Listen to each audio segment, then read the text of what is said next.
పితా పుత్ర పవిత్రాత్మ నామమున ఆమెన్. ప్రభు మీతో ఉండునుగాక, మీ ఆత్మతోనూ ఉండునుగాక. లూకా శుభవార్త 23వ అధ్యాయము 46వ వచనము. అప్పుడు యేసు బిగ్గరగా, తండ్రి, నా ఆత్మను నీ చేతికి అప్పగించుచున్నాను అని పలికి ప్రాణము విడిచెను. క్రీస్తు సువిశేషము. క్రీస్తువా మీకు స్తుతి కలుగునుగాక. క్రీస్తునాథుని యందు ప్రియ సోదరి సోదరులారా, దివ్యవాణి వీక్షకులారా, మీ అందరికీ ప్రభు యేసు నామములో క్రీస్తు సందేశము అను ఆధ్యాత్మిక కార్యక్రమమునకు స్వాగతం, సుస్వాగతం, ఘన స్వాగతం. ఈరోజు మనం ధ్యానించే అంశం ఏమనగా, నీకోసం ఏడ్చే దేవుడు. నిజమే సోదరి సోదరులారా, మన జీవితంలో మనం అనేక సార్లు కన్నీరు కారుస్తూ ఉంటాం. మనకు బాధ కలిగినప్పుడు, అనుకోని సంఘటనలు జీవితంలో జరుగుతున్నప్పుడు, అప్పుల బాధ పెరుగుతున్నప్పుడు, అనారోగ్యంతో ఉంటూ ఉన్నప్పుడు, మనకిష్టమైన వారు చనిపోయినప్పుడు, మన చుట్టుపక్కల అనుకోని తుఫాన్లు ఎదురైనప్పుడు ప్రతి ఒక్కరం కన్నీరు కారుస్తూ ఉంటాం. కన్నీరు కార్చడం సర్వసాధారణం. నీకు తెలుసా, నీ దేవుడు కూడా పితదేవుడు అనగా తండ్రి దేవుడు, పుత్రుడు యేసుక్రీస్తు ప్రభువు, పవిత్ర ఆత్మ యేసుక్రీస్తు ప్రభు యొక్క ఆత్మ నీకోసం కన్నీరు కారుస్తుందని నీకు తెలుసా? ఎందుకు పితా పుత్ర పవిత్ర ఆత్మలు కన్నీరు కారుస్తున్నారు, దాని అర్థం ఏమిటి అన్న విషయాలను ఈరోజు ధ్యానం చేయడానికి ప్రయత్నం చేద్దాం. మరి వాక్యంలోనికి వెళ్ళినట్లయితే ఆది కాండము 6వ అధ్యాయము 5-6 వచనాలను పరిశీలన చేస్తే తండ్రి దేవుడు ఏడ్చిన సందర్భాన్ని మనం ఇక్కడ చూస్తూ ఉన్నాం. భూమిపై మానవులందరూ కూడా పరమ దుష్టులైరి, వారు ఎల్లప్పుడూ చెడ్డ పనులు చేస్తూ ఉండిరి. అలా చేస్తూ ఉన్న మనుషులందరినీ చూసి తండ్రి దేవుడు తన మనస్సున హృదయమున విచారిస్తున్నాడు, కన్నీరు కారుస్తున్నాడు. ఎందుకు తండ్రి దేవుడు ఏడుస్తున్నాడు? అయ్యో, నేను నా రూపంలో పెట్టుకున్న సృష్టించిన నా బిడ్డలు నాకు దూరం అయిపోతున్నారే, చెడ్డ పనులు చేస్తున్నారే అని ఆ యొక్క తండ్రి దేవుడు ఈ భూమిలో ఉన్న మనుషులందరి పాపములను చూసి కన్నీరు కారుస్తున్నాడు. ఆ కన్నీరు ఎంతగా వచ్చిందంటే, ఆ కన్నీరు భూమి మీద 40 రోజుల పాటు జలప్రలయముగా సృష్టించబడుతూ ఉంది. చూడండి, తండ్రి దేవుడు కన్నీరు కారుస్తున్నాడు. దానికి కారణం, నాతో ఉండాల్సిన నా కుమారుడు అయ్యో నాతో లేడే, చెడ్డ పనులు చేస్తున్నాడే అని చూసి ఆ తండ్రి దేవుడు కన్నీరు కారుస్తున్నాడు. మనుషులు అందరూ కూడా పరమ దుష్టులైనప్పుడు, చెడ్డ పనులు చేస్తున్నప్పుడు తండ్రి దేవుడు కన్నీరు కారుస్తున్నాడు. ప్రియబిడ్డ, ఈ వాక్యాన్ని వింటున్న ప్రియబిడ్డ, నీవు కూడా చెడ్డ పనులు చేస్తున్నావా? నీవు కూడా 10 ఆజ్ఞలకు విరుద్ధంగా పాపము చేసినట్లయితే ప్రభు తండ్రి దేవుడు నిన్ను చూసి కన్నీరు కారుస్తున్నాడు. మరి ఆ కన్నీటిని ఆపుతావా? తండ్రి దేవుని కన్నీటిని ఆపేది నీవే. ఎప్పుడైతే చెడ్డ పనులను నువ్వు మానుకుంటావో, అబద్ధాలను మానుకుంటావో, ఎప్పుడైతే వ్యభిచారాన్ని నువ్వు మానుకుంటావో, ఎప్పుడైతే అంధకార క్రియలన్నిటిని నువ్వు మానుకుంటావో, మోసాలను మానుకుంటావో, అసూయలను మానుకుంటావో, అప్పుడు తండ్రి దేవుని కన్నీటిని నువ్వు ఆపిన వాడివి అవుతావు. కాబట్టి ప్రభు తండ్రి దేవుడు ఏడుస్తున్నాడు. దానికి కారణం మనలో ఉన్న పాపం వల్లనే. మరి తండ్రి దేవుడు ఇంకా ఎప్పుడు ఏడుస్తున్నాడు అని మనం చూసినట్లయితే కీర్తనల గ్రంథము 78వ అధ్యాయము 40వ వచనం ఈ విధంగా చెప్తుంది. ఇజ్రాయేలు ప్రజలు ఎడారిలో ప్రయాణం చేస్తున్నప్పుడు ప్రభు వైపు తిరగబడ్డారు. అలా తిరగబట్టినప్పుడు ప్రభు హృదయములో మనస్తాపపడుతున్నాడు, విచారపడుతున్నాడు. అనగా తనతో ఎన్నుకున్న బిడ్డలు, తనను నమ్ముకోవాల్సిన బిడ్డలు ప్రభుపై తిరగబడినప్పుడు ప్రభు కన్నీరు కారుస్తున్నారు. తిరగబడితే ప్రభు కన్నీరు కారుస్తారు. నిజమే, ఈరోజు నీవు కూడా నా దేవుడు నాకొద్దు అని తిరగబడుతున్నావేమో ప్రియ బిడ్డ. అయితే ప్రభు నిన్ను చూసి కన్నీరు కారుస్తున్నాడు. ఆ రోజు ఇజ్రాయేలు ప్రజలు, మాకు ఆహారం లేదే, దాహం అవుతుందే అని తిరగబడి యావే దేవుని మీద తిరగబడినప్పుడు ఆయన కన్నీరు కారుస్తున్నాడు. మరి నీ జీవితంలో తిరగబడుతున్నావేమో ఒకసారి పరిశీలించుకో ప్రియ బిడ్డ. తండ్రి దేవుడు కన్నీరు గారుస్తున్నాడు. మనం పాపం చేసినప్పుడు కన్నీరు గారుస్తున్నాడు. రెండవదిగా తండ్రి దేవుడు కన్నీరు గారుస్తున్నాడు. మనం తిరగబడినప్పుడు ఆ దేవుడు కన్నీరు గారుస్తున్నాడు. యేసుక్రీస్తు ప్రభు కూడా తన జీవితంలో కన్నీరు గార్చిన సందర్భాలు ఉన్నాయి. మొట్టమొదటిది ఆయన ఎప్పుడు కన్నీరు గారుస్తున్నారంటే మత్తాయి శుభవార్త 23వ అధ్యాయము 37, 38 వచనాలను మనం చూసినట్లయితే ప్రభు యెరూషలేము నగరాన్ని చూసి కన్నీరు కారుస్తున్నారు. నిజమే, యెరూషలేము నగరములో ప్రభు ఎన్నో అద్భుత క్రియలు చేశాడు. యెరూషలేము నగరంలో ఎన్నో కార్యములు చేసిన తర్వాత కూడా అక్కడున్న ప్రజలు ప్రభువును నమ్మట్లేదు, యేసు ప్రభువును నమ్మట్లేదు. అలా నమ్మనప్పుడు ప్రభు యెరూషలేము నగరాన్ని చూసి విలపిస్తున్నాడు.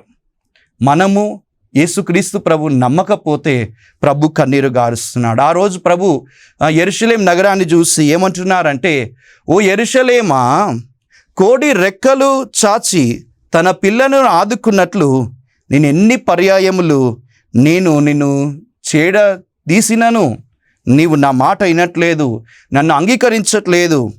ఇదిగో నీ గృహము నిర్మానుష్యమగును అని కన్నీరు గారుస్తున్నాడు. ప్రభువును అంగీకరించకపోతే, యేసు ప్రభువును విశ్వసించకపోతే, విశ్వాసం ఆయన యందు లేకపోతే ప్రభు కన్నీరు కారుస్తాడు. మరి నీవు కూడా అలా కోవకు చెంది ఉన్నావా? యెరూషలేము నగరమునకు ఎన్నో అద్భుత క్రియలు చేసినట్లు ప్రభు నీకు కూడా అనేక అద్భుత క్రియలు చేస్తున్నాడు. ఒకప్పుడు ఇప్పుడున్న స్థితి, ఒకప్పుడు నువ్వు లేవేమో, కానీ ప్రభు నిన్ను ఇప్పుడున్న స్థితిలో ఉంచాడు. అద్భుతంగా అనేక కార్యాలు చేశాడు ప్రియబిడ్డ. కానీ నీవు ఆ కార్యాలన్నిటినీ మర్చిపోయి ప్రభువును వదిలిపెట్టావేమో, ఆయన కార్యాలన్నిటిని అంగీకరించట్లేదేమో, ఆయన విశ్వసించట్లేదేమో. అందుకే ప్రభు కన్నీరు గారుస్తున్నాడు. మరి ఆ కన్నీటిని ఆపుతావా? ఆయన అంగీకరిస్తావా? ఆయన అద్భుత కార్యాలను ప్రకటిస్తావా? ఆయనను విశ్వసిస్తావా? అలా విశ్వసిస్తే నీ విశ్వాసం కూడా అధికమవుతుంది ప్రియబిడ్డ. రెండవదిగా యేసు ప్రభు ఎప్పుడు కన్నీరు గారుస్తున్నాడు అంటే యోహాను శుభవార్త 11వ అధ్యాయము 35వ వచనంలో ప్రభు కన్నీరు గారుస్తున్నాడు. ఎప్పుడు అంటే తన ప్రియ స్నేహితుడు లాజరు మరణించినప్పుడు కన్నీరు గారుస్తున్నాడు. ప్రభుతో మంచి సంబంధం గల వ్యక్తి లాజరు. ఆయన కుటుంబం, లాజరు కుటుంబం, మార్తమ్మ, మరియమ్మ కన్నీరు గారుస్తున్నప్పుడు, లాజరు చనిపోయినప్పుడు ప్రభు వాళ్ళందరినీ చూసి కన్నీరు గారుస్తున్నాడు. అంటే ప్రియమైన బిడ్డలు మరణించే స్థితిలో ఉన్నప్పుడు, నిర్జీవ స్థితిలో ఉన్నప్పుడు ప్రభు కన్నీరు కారుస్తాడు. ప్రియ బిడ్డ, నీవు కూడా దేవునికి ప్రియమైన వాడవు, ప్రియమైన బిడ్డవు. నీవు నిర్జీవ స్థితిలో ఉంటే ప్రభు కన్నీరు గారుస్తారు. మనలో ఎప్పుడు నిర్జీవం జరుగుతుంది? మనలో విశ్వాసం కోల్పోయినప్పుడు, మనము పాపము చేస్తూ దేవునికి దూరం అయినప్పుడు మనము నిర్జీవ స్థితిలో ఉన్నట్టే. అప్పుడు మనం మరణించినప్పుడు, నిర్జీవ స్థితిలో ఉన్నప్పుడు యేసుక్రీస్తు ప్రభు కన్నీరు కారుస్తున్నాడు. కాబట్టి ప్రియ సోదరుడా, సోదరి, నువ్వు నిర్జీవంగా ఉన్నావేమో ప్రభువును పరిశీలించుకో. ఈరోజు నిర్జీవంగా ఉన్నప్పుడు ప్రభు ఏడుస్తూ ఉన్నాడు. స్నేహితుడిగా నీకోసం ఏడ్చే దేవుడు యేసుక్రీస్తు ప్రభు. యోహాను శుభవార్త 15వ అధ్యాయము 15వ వచనంలో ప్రభు అంటున్నాడు, నేను మిమ్ము స్నేహితులని పిలిచేదను, దాసులని పిలువను. ఎందుకంటే మీరు నాకు దగ్గరైన వారు. మీరు నా నుండి దూరం అయితే నేను కన్నీరు కారుస్తాను అని ప్రభు సెలవిస్తున్నాడు. లాజరు నిర్జీవ స్థితిలో ఉన్నప్పుడు ప్రభు కన్నీరు గారుస్తున్నాడు. నీ జీవితం కూడా పాపం వల్ల నిర్జీవ స్థితిలో ఉందేమో, ప్రభు స్నేహితుడిగా నీ కోసం కన్నీరు గారుస్తున్నాడు. ఇక మూడవదిగా యేసు ప్రభు ఎప్పుడు కన్నీరు గారుస్తున్నాడంటే తన జీవితంలో శిలువ మీద ప్రపంచం మొత్తాన్ని చూసి ప్రభు కన్నీరు గారుస్తున్నాడు. ప్రేమించడానికి వచ్చిన వ్యక్తిని ఈ లోకంలో ఉన్న మనుషులు అసహ్యించుకొని, ప్రేమను పంచడానికి వచ్చిన వ్యక్తిని ఈ లోకంలో ఉన్న ప్రజలు అసహ్యించుకొని ఆయనను సిలువ కంటగడుతున్నారు. ఆయనే లోకరక్షకుడని గుర్తించాల్సిన వాళ్ళు ఆయనకు సిలువను అంటగడుతూ ఉంటే, సిలువ మీద 2 చేతులకు 2 కాళ్ళకు మేకులను దించుతూ ఉంటే ఆయన కన్నీరు గారుస్తున్నాడు. ఆయన తలపై ముల కిరీటం పెట్టినప్పుడు ఆయన కన్నీరు గారుస్తున్నాడు. ఎందుకు ఇంత కన్నీరు ఎందుకు అని మనం చూసినట్లయితే ప్రభు అంటున్నాడు సిలువ మీద నుంచి, తండ్రి, వీరేమి చేస్తున్నారో వీరికి తెలియదు, వీరిని క్షమించండి. అనగా ప్రభు కన్నీరు గార్చి తన ప్రేమను, తన క్షమాపణను మనందరికీ చూపిస్తున్నాడు. ప్రభు కన్నీరు ఎందుకంటే నిన్ను ప్రేమిస్తున్నానని చెప్పడానికి. ప్రభు కన్నీరు ఎందుకంటే నిన్ను క్షమిస్తున్నానని చెప్పడానికి. ప్రభు కన్నీరు ఎందుకంటే నీ పాపములన్నిటినీ కూడా నేను నా యొక్క బాధల ద్వారా అనుభవిస్తున్నాను అని చెప్పడానికి. మరి ఆ కన్నీటిని చూసైనా నువ్వు మారుతావా? సిలువ చెంతకు వస్తావా? యేసు ప్రభు పక్కన ఒక దొంగవాడున్నాడు, మంచి దొంగవాడు. ఆ దొంగవాడు ఈ కన్నీటినంతా చూశాడంట. కన్నీటినంతా చూసి ప్రభుతో అంటున్నాడు, ప్రభువా, నీవు నీ రాజ్యములో అడుగు పెట్టినప్పుడు నన్ను స్మరించుకో. నీ రాజ్యములో నీవు అడుగు పెట్టినప్పుడు నన్ను గుర్తుంచుకో అని ప్రార్థించగా ప్రభు అతనితో అంటున్నాడు, నేడే నీవు పరలోకంలోకి ప్రవేశిస్తావు.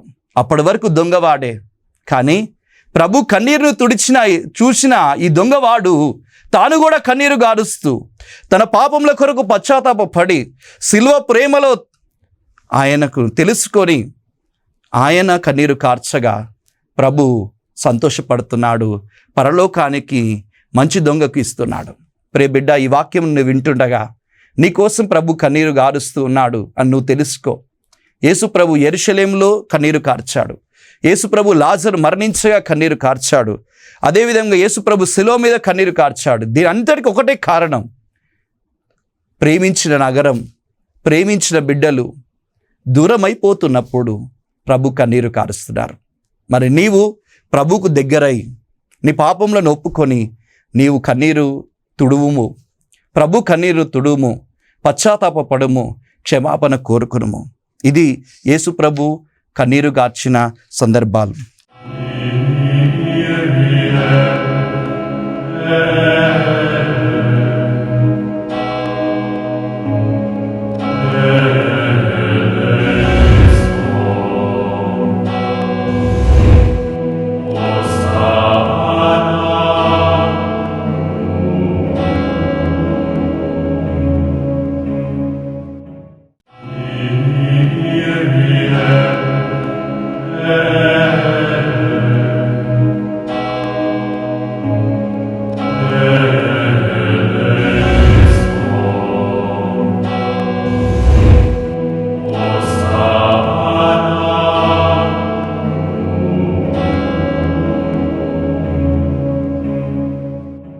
ఇక మూడవదిగా పవిత్రాత్మ ఎప్పుడు కన్నీరు కారుస్తుంది? వాక్యం చదివినట్లయితే యెషయా గ్రంథము 63వ అధ్యాయము 10వ వచనము, ఇజ్రాయేలీలు దేవుని మీద తిరగబడిరి, అతని పవిత్రాత్మను దుఃఖపెట్టిరి.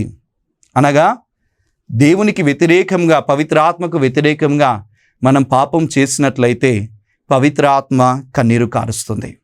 అందుకే ఎఫెసీ పత్రిక 4వ అధ్యాయము 30వ వచనంలో పౌలు గారు అంటున్నారు, పవిత్రాత్మను విచారమున ఉంచరాదు, పవిత్రాత్మను దుఃఖపెట్టరాదు.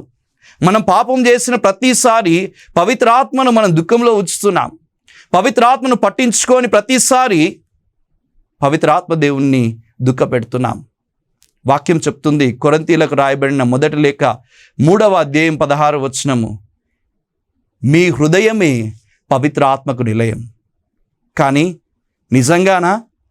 సందేహమే.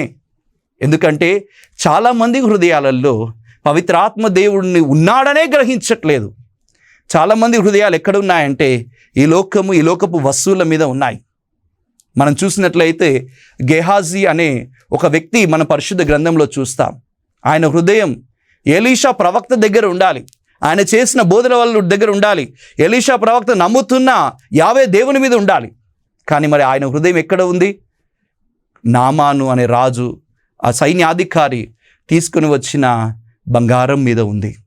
ఫలితంగా పవిత్రాత్మను ఆయన దుఃఖంలో పెడుతున్నాడు.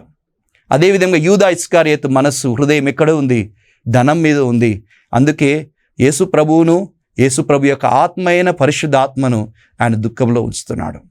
కాబట్టి ప్రియ సోదరుడా, గేహాజీ లాగా, యూదా ఇస్కారియోతులాగా నీ హృదయం దేవునికి దూరంగా ఉంటే పరిశుద్ధాత్మకు నిలయంగా ఉండాల్సిన హృదయము పవిత్ర ఆత్మను దుఃఖపెట్టినట్టు అవుతుంది. కాబట్టి ఇప్పటి వరకు మనం ధ్యానిస్తూ వచ్చాం, తండ్రి దేవుడు దుఃఖిస్తున్నాడు. ఎందుకంటే మనుషులందరూ కూడా నా నుండి దూరం అవుతున్నారని. పుత్రుడు యేసుక్రీస్తు ప్రభు కన్నీరు గారుస్తున్నాడు. నాకు ప్రియమైన బిడ్డలు, నాకు స్నేహితులుగా ఉండాల్సిన బిడ్డలు దూరం అవుతున్నారని. పవిత్ర ఆత్మ దుఃఖిస్తుంది, కన్నీరు గారుస్తుంది. ఎందుకంటే నేను ఉండాల్సిన హృదయంలో ఈ లోకపు వస్తువులన్నిటిని పెట్టుకున్నారని ఈ ముగ్గురు కూడా కన్నీరు కారుస్తున్నారు. ఇలా కన్నీరు కారుస్తున్న పిత, పుత్ర, పవిత్ర ఆత్మను ఎవరో ధరుస్తారు? ఎవరు సంతోషంగా మరలా ఆయన వాళ్ళని ఉంచుతారు అంటే వాక్యం చెప్తుంది. లూకా శుభవార్త 15వ అధ్యాయము 7వ వచనము, పాపి తను పాపి అని తెలుసుకొని హృదయ పరివర్తన చెందినప్పుడు పరలోకమే సంతోషిస్తుందంట. పరలోకంలో ఎవరున్నారు? యేసుప్రభు, తండ్రి దేవుడు, పరిశుద్ధ ఆత్ముడు, త్రిత్వైక దేవుడి సహవాసమే పరలోకం. వాళ్ళు సంతోషం ఎప్పుడు పడతారు? నీవు హృదయ పరివర్తన చెందినప్పుడు. అందుకే ప్రియ బిడ్డ, ఈరోజు ఈ యొక్క వాక్య పరిచర్య ద్వారా ప్రభు మేము అడుగుచున్నాడు, నన్ను సంతోష పెడతావా? నన్ను ఇంకా దుఃఖ పెడతావా? నన్ను సంతోష పెడతావా? ఇంకా దుఃఖ పెడతావా? తండ్రి దేవుడు ఎప్పుడు సంతోషించాడు? మానవులందరూ పాపం చేసి ఉండవచ్చు, కానీ ఒక్క నీతిమంతుడు ఉండగా సంతోషిస్తున్నాడు.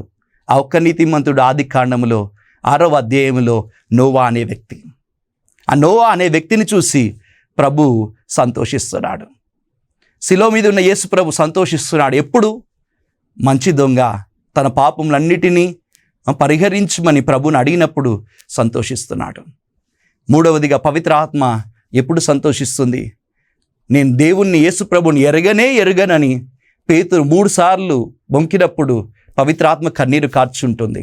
కానీ అదే పేతురు మేడ మీద గదిలో నాయకుడై అదే పరిశుద్ధాత్మ కోసం ప్రార్థిస్తూ తాను వెక్కి ఏడ్చి, ప్రభువా క్షమించండి, నీ పరిశుద్ధాత్మ నాకు వసగండి అని అడుగుచున్నప్పుడు ఆ యొక్క పరిశుద్ధాత్ముడు సంతోషించుంటాడు.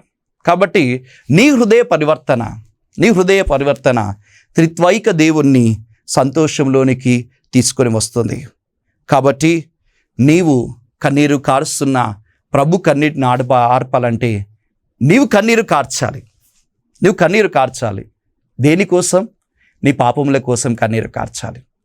నీ యొక్క జీవితంలో నువ్వు చేసిన అబద్ధాల కోసం, నీవు ఆడిన మోసాల కోసం, నువ్వు చేసిన అన్యాయాల కోసం, ఇతరులను దూషించిన మాటలను బట్టి నువ్వేం చేయాలంట?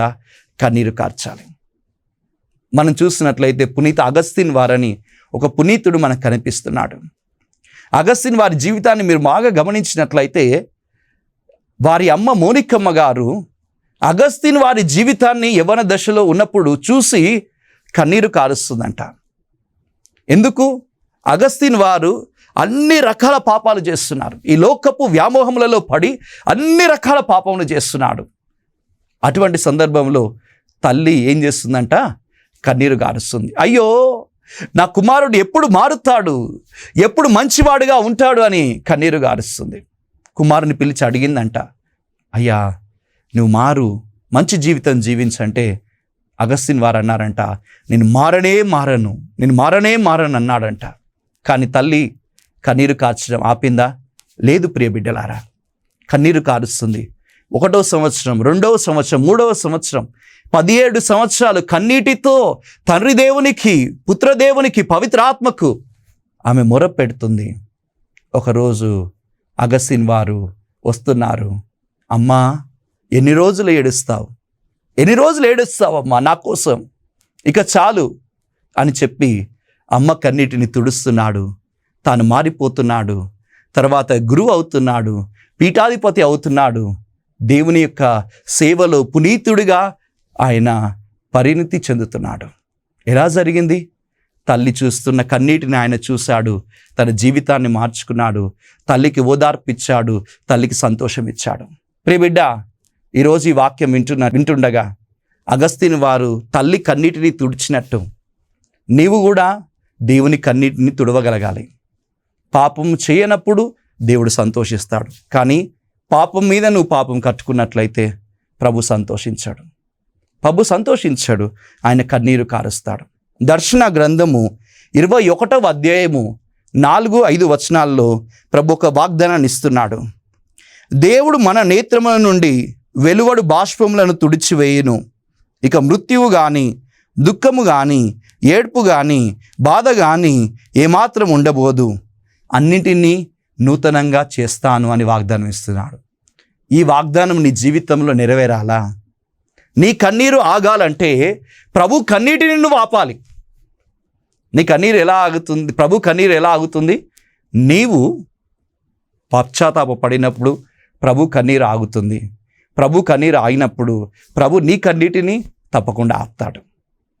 జక్కయ్య ప్రభు కన్నీరు గారుస్తుంటే, ప్రభువా నేను పాపం చేశాను, నన్ను క్షమించు అని అడిగి ప్రభు కన్నీటిని ఆపగా ఆయన జీవితంలో రక్షణ అనే వరాన్ని పొందుకుంటున్నాడు. నీ కుటుంబానికి కూడా రక్షణ వరం నువ్వు పొందుకోవాలంటే పిత, పుత్ర, పవిత్ర ఆత్మ నీ కోసం ఏడుస్తున్నారు.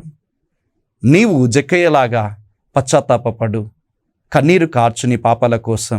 ప్రభు కన్నీరు ఆగుతుంది, నీ కన్నీరు కూడా ప్రభు ఆపి నిన్ను అధికంగా ఆశీర్వదిస్తారు.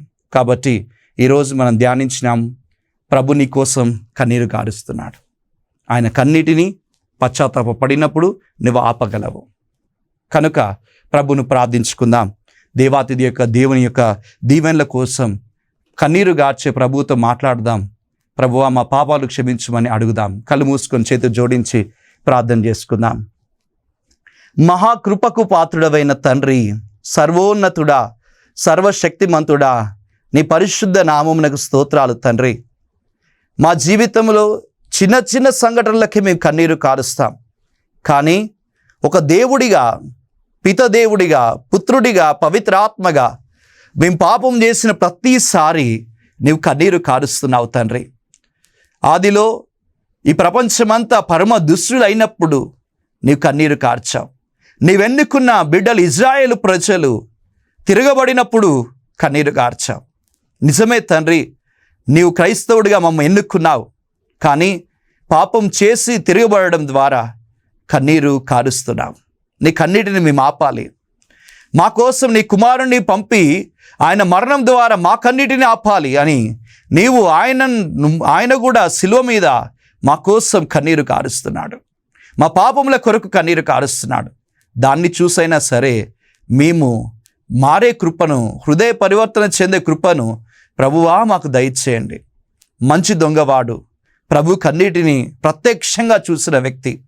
ఆ కన్నీటిని చూసినప్పుడు వెంటనే అంటున్నాడు, ప్రభువా నీవు వెళ్ళినప్పుడు, నీ రాజ్యంలో ప్రవేశించినప్పుడు నన్ను గుర్తుంచుకో. నిజమే తండ్రి, మమ్మ గుర్తుంచుకో. ఈ పాపాత్ముని గుర్తుంచుకో. నిజమే తండ్రి, మా వివిధ పాపాలు చేసిన నా పాపములను క్షమించి పరలోకం నుండి ఒక్కసారి నన్ను గుర్తుంచుకొని ప్రభువా మా జీవితంలో నీకు వ్యతిరేకంగా చేసిన ప్రతి పాపాన్ని క్షమించమని వేడుచున్నాం. పరిశుద్ధాత్ముడు కూడా కన్నీరు గారుస్తాడు. ఆయన్ను పట్టించుకొని సందర్భాలలో కన్నీరు గారుస్తాడు అని మేము తెలుసుకున్నాం. కనుక ఈ లోకపు వ్యామోహముల మీద పడకుండా ప్రభువా నీ మీద కన్ను పెట్టి ప్రభువా పరిశుద్ధాత్ముని కన్నీటిని తుడిచే భాగ్యాన్ని మాకు దయచేయమని వేడుకొంచున్నాం. మా పాపములన్నిటినీ కూడా క్షమించండి. దివ్యవాణి ఈ యొక్క ఛానల్ను చూస్తున్న ప్రతి ఒక్కరి యొక్క పాపములను ప్రభువా క్షమించమని వేడుకొంచున్నాం. నీకు వ్యతిరేకంగా చేసిన ప్రతి పాపం యేసు నామములో కొట్టివేయబడును గాక. యేసు రక్తము ద్వారా ప్రభువా క్షమాపణ కలుగును గాక. ప్రతి ఒక్కరిలో హృదయ పరివర్తన వచ్చును గాక. ప్రభువా నువ్వు సంతోషించాలంటే మేము పశ్చాత్తాపపడాలి. కనుక పశ్చాత్తాపడుతున్న ప్రతి హృదయాన్ని సంతోషంతో నింపుము తండ్రి. వారికి కావాల్సిన ప్రతి వరాన్ని ప్రభువా దయచేయమని వేడుకొంచున్నాం. ప్రభువా మంచి దొంగవానికి పరలోక రాజ్యం ఇచ్చినట్లు పశ్చాత్తాపడుతున్న ప్రతి ఒక్కరిని పరలోకానికి అర్హుణ్ణి చేయమని వేడుకొంచున్నాం. పితా, పుత్ర, పరిశుద్ధ ఆత్మదేవ మీ కన్నీరు కారుస్తుండగా తుడిచే భాగ్యాన్ని మాకు దయచేయండి.